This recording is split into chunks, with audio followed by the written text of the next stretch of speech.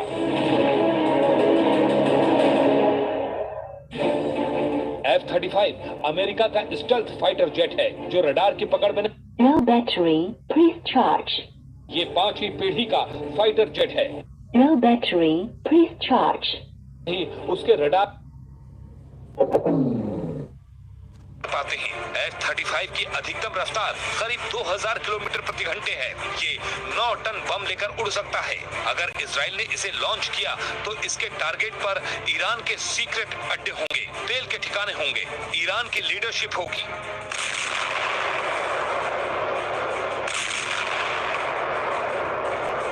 Iran को भी पता है कि इजराइल का F-35 छुपकर हमला बोल सकता है। ये ईरान के ठिकानों के करीब पहुंचकर ये बिना ट्रैक हुए हमला कर सकता है। अब सवाल है कि इसके खिलाफ ईरान क्या रणनीति अपनाएगा। तो जवाब है S-400, जो दुनिया का सबसे सटीक एयर डिफेंस सिस्टम माना जाता है, जो स्टेल्थ विमानों को भी गिरा सकता है, ऐसा रूस का दावा है। अगस्त में ईरान आए रूस की सुरक्षा परिषद के सचिव सरगेई शोइगु से ईरान ने यही डिमांड रखी थी। ईरान ने रूस से S-400 मांगा था और तभी से ये कयास लगाए जा रहे हैं कि ईरान को S-400 मिल चुका है। ईरान की मांग को लेकर शोइगु ने साफ कहा था कि हम हर क्षेत्र में ईरान से सहयोग बढ़ाने के लिए तैयार हैं। अब समझ लीजिए कि S-400 को लेकर पुतिन ने क्या फैसला लिया होगा। इस तरह की भी रिपोर्ट आई है कि ईरान में S-400 को ऑपरेट रूस के ही टेक्नीशियन और इंजीनियर कर रहे हैं, क्योंकि इतनी जल्दी ईरान की फोर्स इस सिस्टम को बेहतर तरीके से नहीं चला पाएगी। S-400 दुनिया का शक्तिशाली एयर डिफेंस सिस्टम माना जाता है। इसकी रेंज 400 किलोमीटर से ज्यादा है। ये स्टेल्थ विमान को आराम से ट्रैक कर सकता है। ये क्रूज और कम दूरी की बैलिस्टिक मिसाइल को भी गिरा सकता है। इसे F-35 का सबसे बड़ा दुश्मन माना जाता है और यही इजराइल के लिए सबसे बड़ा खतरा है।